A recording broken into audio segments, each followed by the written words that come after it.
on the derivative of the endoderm. Three germinal layer, one is the ectoderm, mesoderm and endoderm.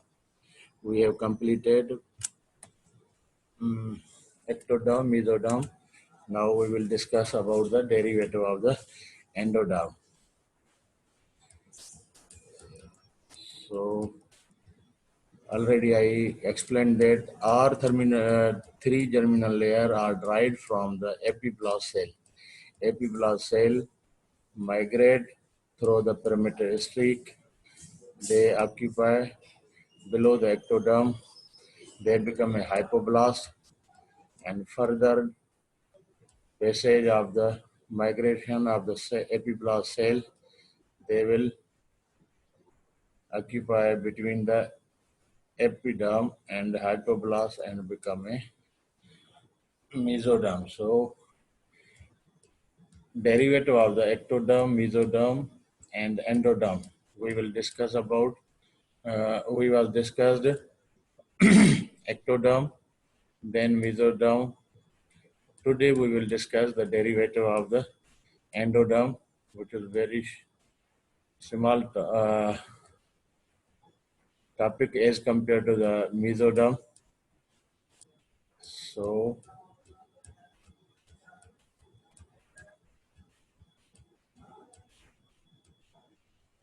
derivative of the endoderm. You see in this picture, these epiblast cells migrate through the perimeter streak, occupy below the epiblast, and they become a hypoblast. Further cell going to migrate and they occupy the between the epiblast and hypoblast and become a mesoderm. In this way, three germinal layers are formed by epiblast cells: epiderm, mesoderm, and endoderm. Initially, epiderm was the epiblast, and the endoderm was the hypoblast, and the invasioning mesoderm cell become a mesoderm. Some displace the hypoblast from the endoderm germ layer. So, derivative of the endodermal germinal layer, it forms the epithelial lining of the primitive gut. It forms the parenchyma of the liver and pancreas. Digestive pancreas is a digestive gland. It also gives the epithelial lining of the respiratory system. In addition, portion the urinary tract from the caudal end of the primitive gut. Caudal end of the primitive gut we already have. We will later on discuss in the urogenital system. There was the lower portion of the gut is the cloaca, which was divided into the two.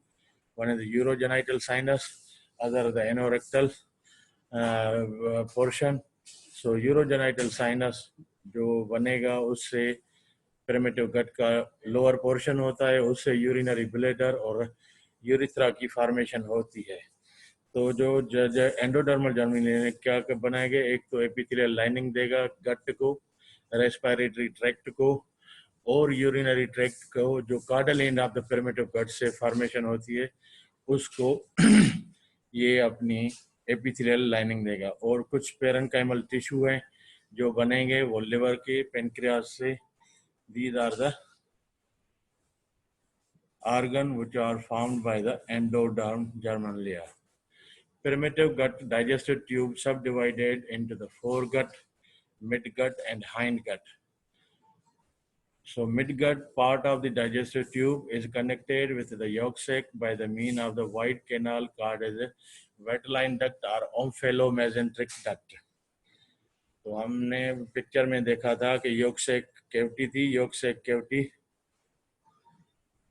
ये देखें, this is the yolk sac cavity, and yolk sac will form the gut, which was divided into the foregut on the cranial side, hindgut on the caudal side, and the mid portion is the midgut. So midgut is connected with the umbilical cord through the Vitelline duct or omphalomesentric duct. This is the vitelline duct और ओम्फेलो mesenteric duct. तो इसकी importance है, एक तो ये है कि जैसे जैसे गट की फॉर्मेशन और गट के अदर विसराज फॉर्मेशन होती है, तो यहाँ पे लिवर और किडनी की साइज बढ़ जाती है, तो यहाँ पे साइज कम हो जाती है, capacity of the gut occupied become a decrease, so gut herniated into the proximal placenta. This is called as a physiologically hernia. Physiology की definition है, normal process of the body is called as a physiology. So always hernia is a pathologically, except this omphalocele hernia या vitelline duct से जो ये organ जो हैं हर्निएटेट कर जाते हैं, वो टाइम पीरियड के लिए पेरिटोनल कैविटी की कैपेसिटी कम होती है, क्योंकि एक लिवर की और किडनी की साइज बढ़ जाती है, वो ऑक्यूपाई कर जाती हैं बहुत सारा स्पेस। जैसे गट की भी फर्दर प्रोलिफरेशन और ग्रोथ हो रही है, तो गट वहाँ पे अपनी ऑक्यूपाई जो स्पेस में है नहीं कर सकता, इसलिए उस पर प्रेशर से वो हर्निएटेड हो जाता है proximal portion of the placenta. वो टाइम पीरियड के लिए, कुछ टाइम के लिए, अप टू द 6 मंथ तक, I think they will return to the abdominal cavity. That's why we call it a physiologically hernia. Physiologically normal process है, जैसे वो कैविटी बढ़ जाएगी तो जो हर्निएटेड करके गए थे प्लेसेंटा में वो वापस चले आएंगे। So this is the importance of the midgut part. Digestive tube is connected with the yolk sac by mean of the wide canal called the Vitelline duct or omphalomesentiric duct.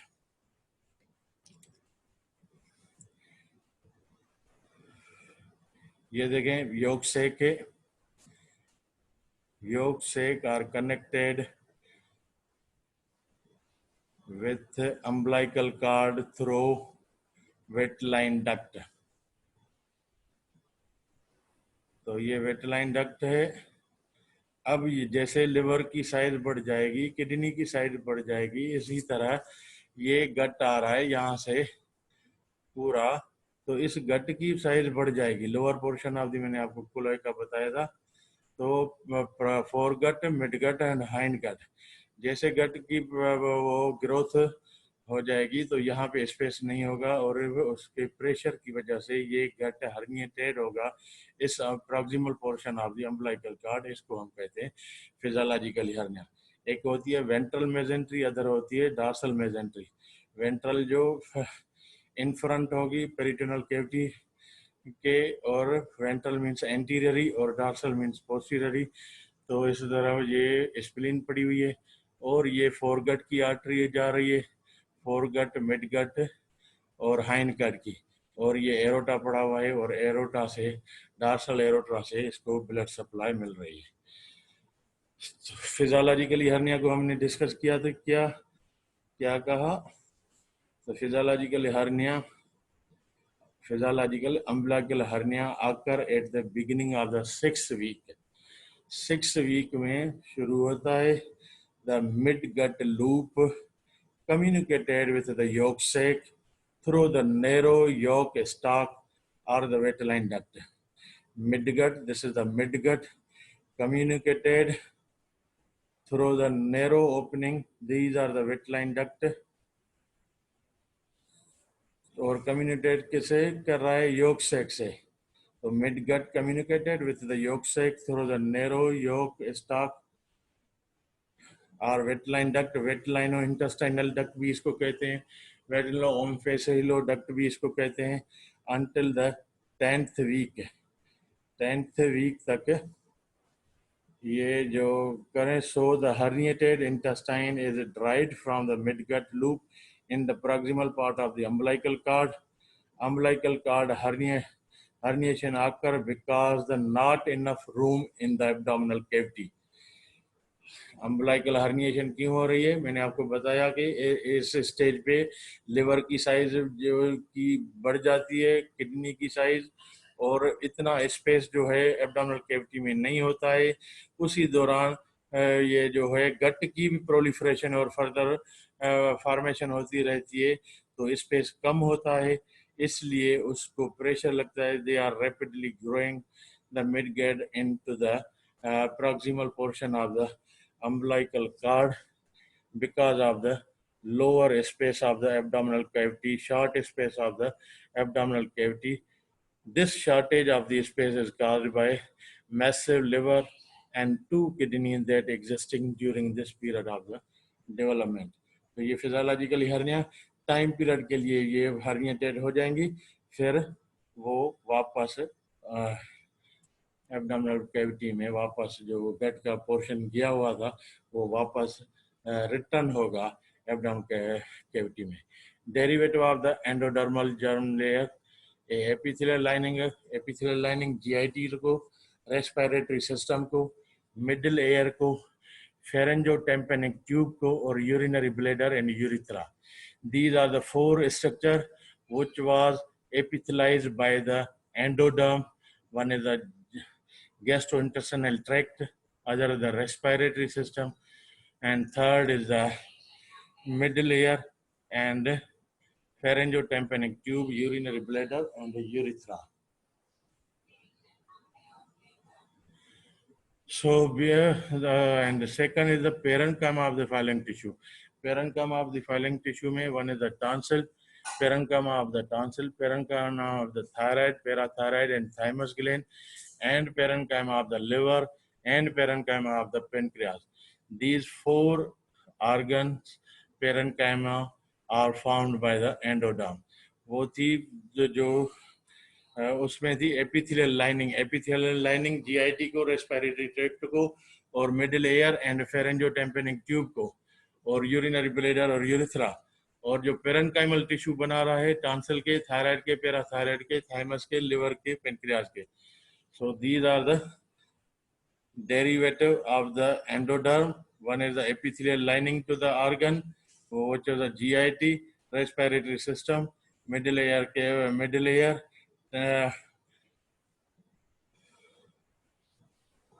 or urinary bladder or urethra. So pharyngeal gut, the epithelial lining of the tympanic cavity, auditory tube, inner lining of the tympanic membrane. तो इसको epithelial lining दे रही, और the reticular stroma of the tonsils and thymus. Thymus is the lymphoid tissue है, tonsil और thymus इसमें reticular formation होती है, तो उसकी जो the reticular stroma of the tonsil and thymus is formed by this endoderm. The part of floor of the mouth, including tongue and pharynx, also epithelialized by this endoderm. Parenchyma of the thyroid and parathyroid gland is formed by this endoderm. So this is all about this is the stomach, duodenum के बाद फिर duodenum, ileum, ये पूरा small intestine, और cecum से फिर large intestine, ascending colon, transverse colon, or this is the descending colon. After descending, sigmoid colon and rectum. This is up to the first part of duodenum is the foregut. Up to the cecum, it is a midgut. Up to the proximal 1/3 of the transverse colon, and lateral 1/3 of the transverse colon up to the is the hindgut. So the foregut lining epithelium and the lining of epithelium and glands of the esophagus. For stomach, second part of the duodenum, up to the opening of the bile duct, liver, gallbladder, pancreas, lining of epithelial trachea, bronchi and lung. These are the derivative of the foregut. Foregut में क्या आता है? Lining of glands, esophagus की, stomach की, second part up to the second part of the duodenum, and opening of the bile duct. Opening of the bile duct, second, third part जो C shape का होता है वहाँ पे उसकी opening होती है. तो liver, gallbladder, pancreas, and lining of epithelium, trachea, bronchi, and lung lining of epithelium is found by the part of the foregut, which is found by the endoderm. So midgut, lining epithelium of gland of the duodenum below the opening of the bile duct. Up to the bile duct, from the oropharynx up to the opening of the bile duct, it is a foregut. From the opening of the bile duct up to the right 2/3 of the transverse colon, it is a midgut. from the 1/3 of the transverse colon up to the anorectal junction pectinal line. This is the hindgut. So midgut lining epithelium and glands of the duodenum below the opening of the bile duct, jejunum, ileum, and appendix, cecum, ascending colon, right 2/3 of the transverse colon is formed by the endoderm, mid portion of the gut, midgut. So from second part of the duodenum में opening of the bile duct होती है, वहां से लेके up to the right 2/3 of the transverse colon. This is the portion of the mid gut. Now the hind gut lining epithelium of the gland from the left 1/3 of the transverse colon, descending colon. This is the transverse colon, descending colon, and sigmoid colon. This is the rectum and up to the middle transverse fold at the level of the pectinal line. This is about the hindgut. So cloaca is a distal dilated part of the hindgut. Cloaca is the distal dilated part of the hindgut. Endoderm lined cavity है. Cloaca derivative क्या है? Ventral part जो anterior part है उसे urogenital sinus बनाएगा. ये आप देखें, एक सेप्टम आ रहा है, यूरोरेक्टल septum, which divided this urogenital sinus into the two. One is the anterior portion, other is the posterior portion. Anterior portion called as the urogenital sinus, while the posterior portion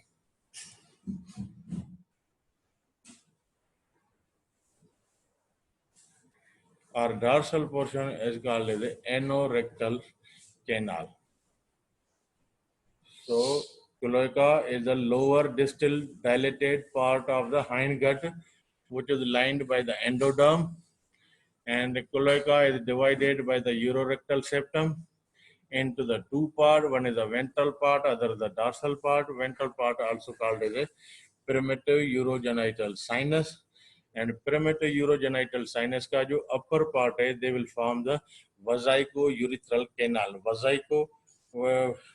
वजाइको हम कहते हैं bladder को, urinary bladder को, और urethra. तो urinary bladder और urethra is formed by the upper part of the ventral portion of the urogenital sinus. The lining epithelium of the urinary bladder is by this endoderm except the trigone. Trigone जब हम urinary urogenital system को discuss करेंगे, ट्राइगन एक area वो है जहाँ पे दो यूरिटर आके ओपन होते हैं. ब्लेडर का पोस्टीरियर वाल पे दो यूरिटर आके ओपन होते हैं और उस यूरिटर से एक इमेजिनरी लाइन आपस में मिलाएं. फिर वो इमेजिनरी लाइन आके आप जो नेक ऑफ द ब्लेडर है वहाँ पे करेंगे तो एक ट्रायंगुलर शेप बन रहा है, उसको हम कहते हैं ट्रायंगल. तो पूरा का यूरिनरी ब्लेडर जो है, they are lined by the endoderm except trigone. तो इनिशियल स्टेज में ट्राइगोन को मेसोडर्म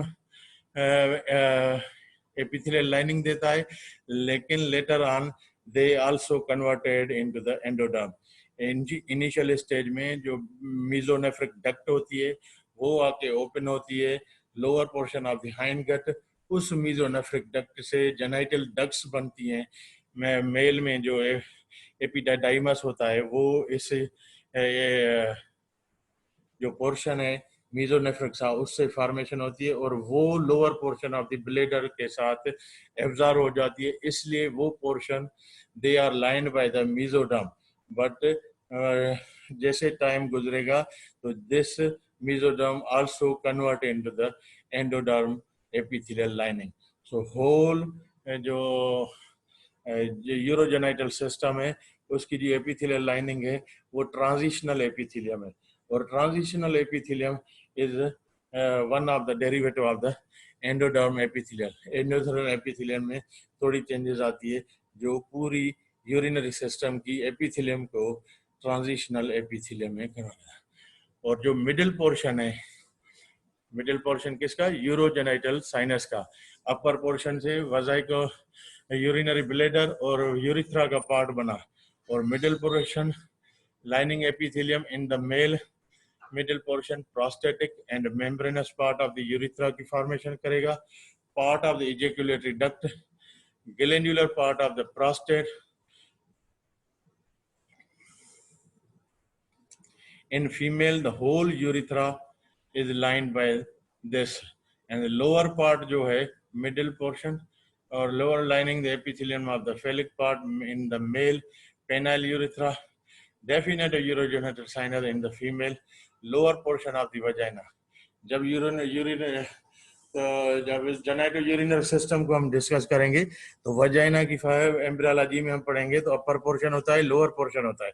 अपर पोर्शन जो होता है पैरामीजोनेफ्रिक डक्ट से फॉर्मेशन होती है और लोअर पोर्शन जो होता है वो यूरोजेनाइटल साइनस के फॉर्मेशन है. यूरोजेनाइटल साइनस का लोअर पोर्शन जो है जिसको हम डेफिनेटिव यूरोजेनाइटल साइनस कहेंगे तो कहते हैं, तो उससे फॉर्मेशन होगी.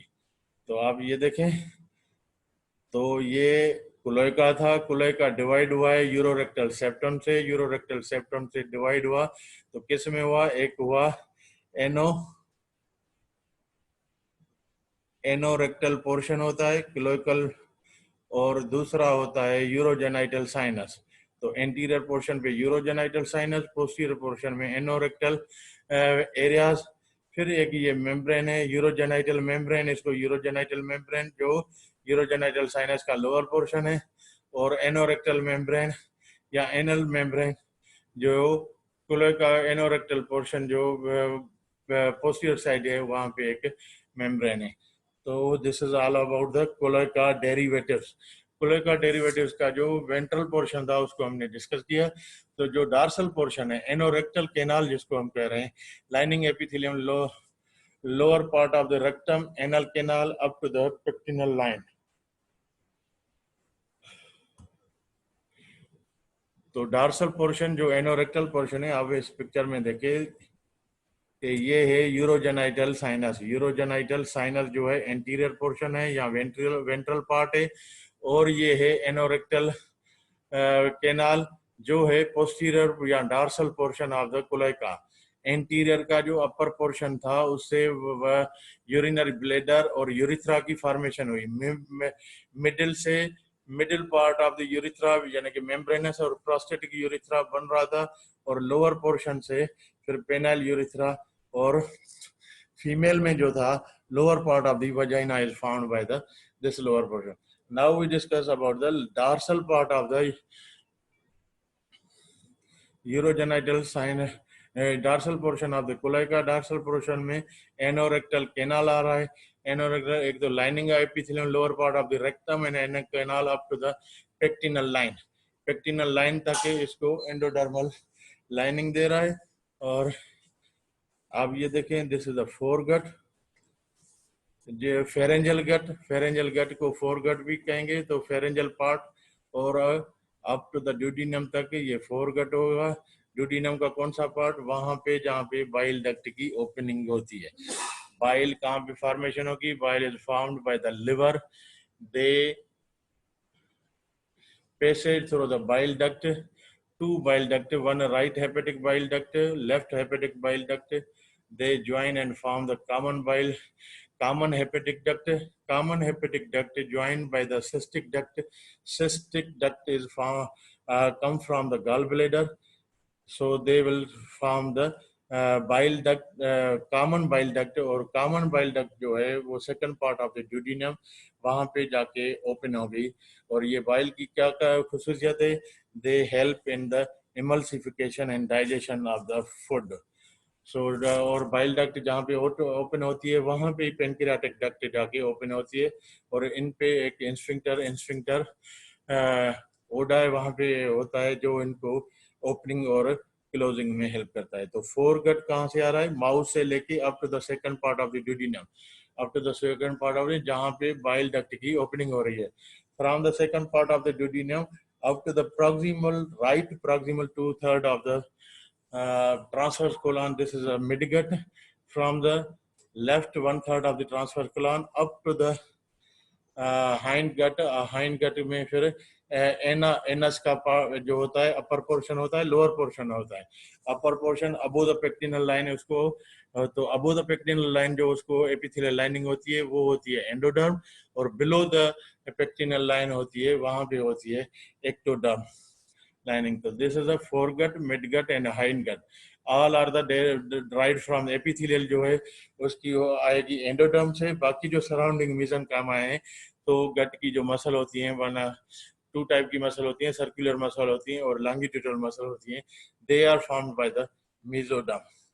So in this picture, sagittal section through the embryo showing the derivative of the endoderm, germ layer, the pharyngeal pouches, epithelial lining of the lung, and trachea, liver, gallbladder, and pancreas. And B is the urinary bladder, right from the cloaca, and this stage develop it is open, communicated with the allantoins. एलेंट्रेंट्स ये umbilical card में जाके, umbilical card में क्या क्या होती है, एक तो अम्बलाइकल आर्टरी होगी, वेन होगी, ये वेटलाइन डक्ट भी होगी और एलेंट्रेंट्स होगा। वेटलाइन डक्ट जो है जो mid portion of the gut है उसकी कम्युनिकेशन है अम्बलाइकल कार्ड से, और एलेंट्रेंट्स जो है क्लोएका का जो लोअर पोर्शन है, क्लोएका जो अपर पार्ट है ब्लेडर और यूरिथ्रा की फॉर्मेशन करा, उससे जो ऊपर पोर्शन है उसको हम एलेंट्रेंट्स कहते हैं। एलेंट्रेंट्स after the delivery they become obliterate. If they remain persistent, they will form the fistula and sinus. What is different between the fistula and the sinus? Fistula always having a two opening. One is the internal opening, other is the external opening. While in the sinus having a one opening, mostly in the external opening, while the internal opening is a closed and blind end. So this is तो एलेंट्रेंट्स persistent रहेगा तो वो करवाएगा या तो fistula बनाएगा, एलेंट्रेंट fistula, यहाँ वो साइनस बनाएगा। और ये इंट्रायूट्राइन लाइफ में और after the delivery of the baby, the secretion comes from this allantoins, we call it the weeping of the umbilicus. Umbilicus weeping रोने को कहते हैं, तो अम्बलाइकस से अगर वो फ्लूइड आ रहा है तो उसको हम वीपिंग ऑफ द, तो कंजेनाइटल एनोमलीज होती है। नॉर्मली जो एलेंट्रेंट्स ऑब्लिटरेट हो जाता है, अगर ये ऑब्लिटरेट नहीं हो और परसिस्टेंट रहे तो इससे जो सीक्रेशन आती रहेंगी, तो उसको फिर इसकी सर्जरी ये होती है कि उसको थोड़ा ओपन करके और इसको लाइगेट किया जाता है अपर पोर्शन में। तो this is all about the derivative three germinal layer. One is the endoderm, ectoderm and mesoderm. So ectoderm को भी हमने डिस्कस किया था, mesoderm और endoderm। और कभी कभी हम कहते हैं कि fourth germinal layer neural crest को कहते हैं, तो न्यूरल क्रेस के भी डेरिवेटिव बड़ा इंपॉर्टेंट टॉपिक है। इसमें आपका शॉर्ट क्वेश्चन भी आता है और जो बीसीक्यू आते हैं तो इनके डेरिवेटिव्स भी बहुत आते हैं। तो दो डेरिवेटिव एक के होंगे, कुछ दूसरे के होंगे, तो ये कहेंगे कि कौन सा derivative, which derivative of the mesoderm, तो चार अलग से होंगे, एक उसका होगा। तो अगर याद होंगे तो ये आपको आएंगे। Thank you. So in next lecture we will discuss इंशाल्लाह the anomalies of the congenital anomalies. So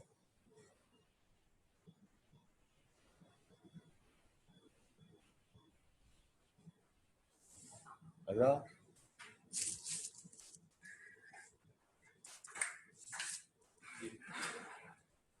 कुछ नहीं,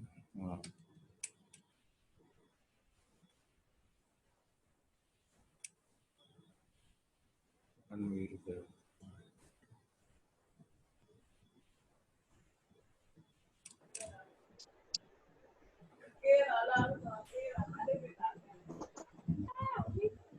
There are any questions?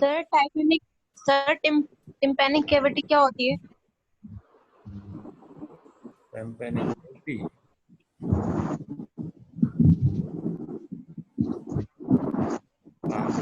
एक amniotic cavity, दूसरी है yolk cavity।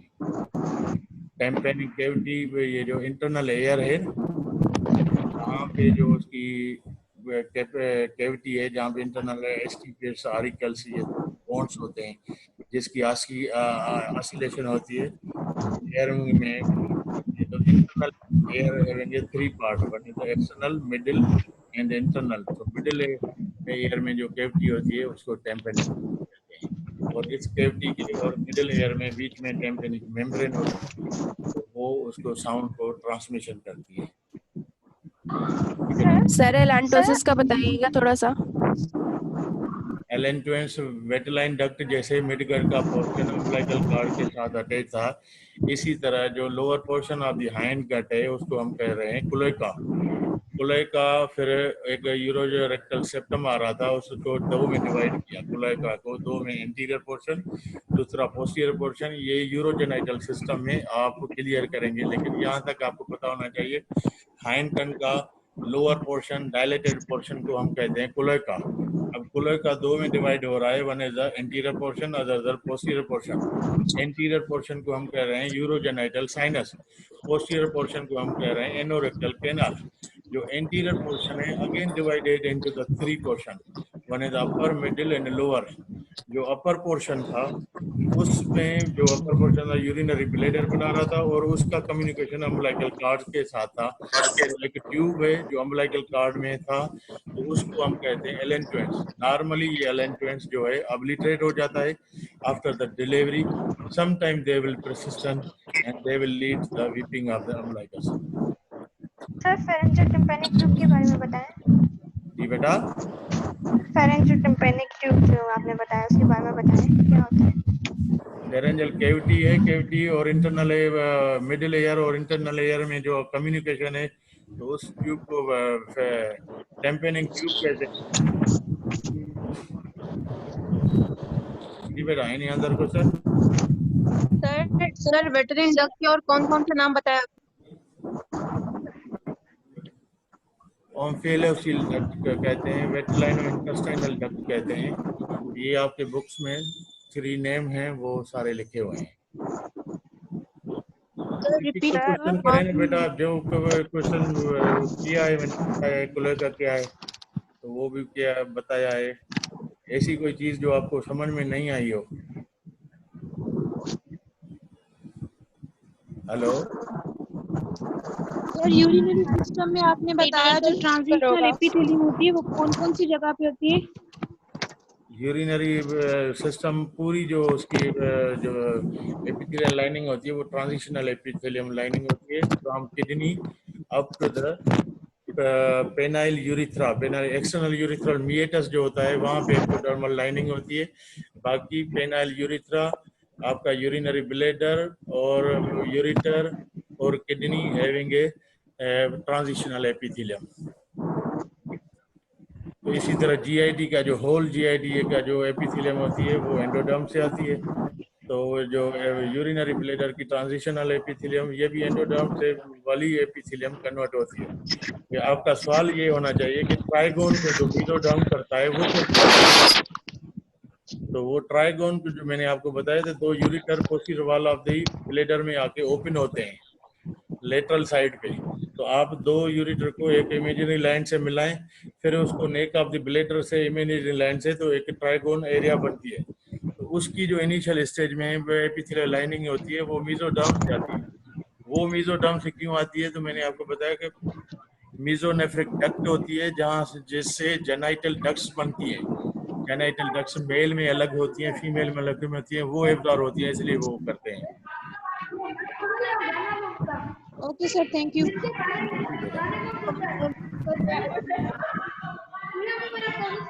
स्टाफ राइटिंग है क्या?